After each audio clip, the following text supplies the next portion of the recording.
ഒളിമ്പിക്സിലുണ്ടായ അപ്രതീക്ഷിത തിരിച്ചടിയിൽ ഞെട്ടി തകർന്നിരിക്കുകയാണ് ഗുസ്തി താരം വിനേഷ് ഫോഗട്ട്. ഒളിമ്പിക്സ് ഗുസ്തിയിൽ 50 കിലോഗ്രാം വിഭാഗം ഫൈനലിൽ പ്രവേശിച്ചെങ്കിലും ഭാരപരിശോധനയിൽ പരാജയപ്പെട്ടതോടെ അവർ അയോഗ്യ ആക്കപ്പെട്ടിരുന്നു. സ്വർണ്ണ മെഡലിനായി ഫൈനലിൽ മത്സരിക്കാൻ തയ്യാറെടുക്കുന്നതിന് തൊട്ടു മുൻപാണ് വിനേഷ് ഫോഗട്ട് അയോഗ്യയായത്. അനുവദനീയമായതിനേക്കാൾ 100 ഗ്രാം ഭാരം അധികമാണെന്ന് കണ്ടെത്തിയതിനെ തുടർന്നാണ് ഈ തീരുമാനമുണ്ടായത്.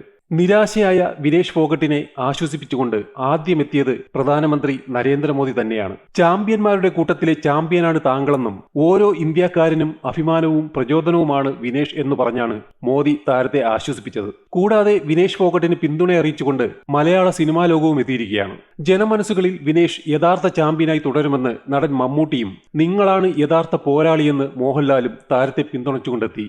വിനേഷ് ഫോഗട്ടിന്റെ അയോഗ്യതയെക്കുറിച്ച് കേൾക്കുന്നത് ഹൃദയഭേദകമാണ്. ദശലക്ഷക്കണക്കിന് ആളുകളുടെ ഹൃദയത്തിൽ അവർ ഒരു യഥാർത്ഥ ചാമ്പ്യനായി തുടരും. അവരുടെ സഹിഷ്ണുതയും അർപ്പണബോധവും നേട്ടങ്ങളും നമ്മളെ എല്ലാവരെയും പ്രചോദിപ്പിക്കും. വിനേഷ്, നിങ്ങളെക്കുറിച്ചോർത്ത് അഭിമാനിക്കുന്നു. കാത്തിരിക്കുന്ന എല്ലാ വെല്ലുവിളികളിലും ഞങ്ങൾ നിങ്ങളോടൊപ്പം നിൽക്കും, മമ്മൂട്ടി ഫേസ്ബുക്കിൽ കുറിച്ചു. ഓർക്കുക, ഏറ്റവും കഠിനമായ വീഴ്ചകളിൽ നിന്നുപോലും ചാമ്പ്യന്മാർ ഉയർന്നു വരുന്നു. നിങ്ങളാണ് യഥാർത്ഥ പോരാളി. എന്നത്തെക്കാളും ശക്തമായി നിങ്ങളുടെ തിരിച്ചുവരവിൽ ഞങ്ങൾ വിശ്വസിക്കുന്നു.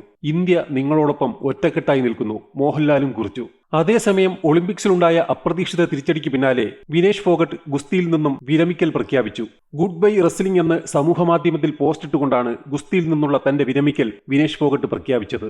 അയോഗ്യയാക്കപ്പെട്ട നടപടിക്കെതിരെ വിനേഷ് ഫോഗട്ട് കായിക തർക്കപരിഹാര കോടതിയിൽ അപ്പീൽ നൽകിയിരുന്നു. വെള്ളി മെഡൽ പങ്കിടണമെന്ന ആവശ്യമാണ് ഫോഗട്ട് അപ്പീലിൽ ഉന്നയിച്ചത്.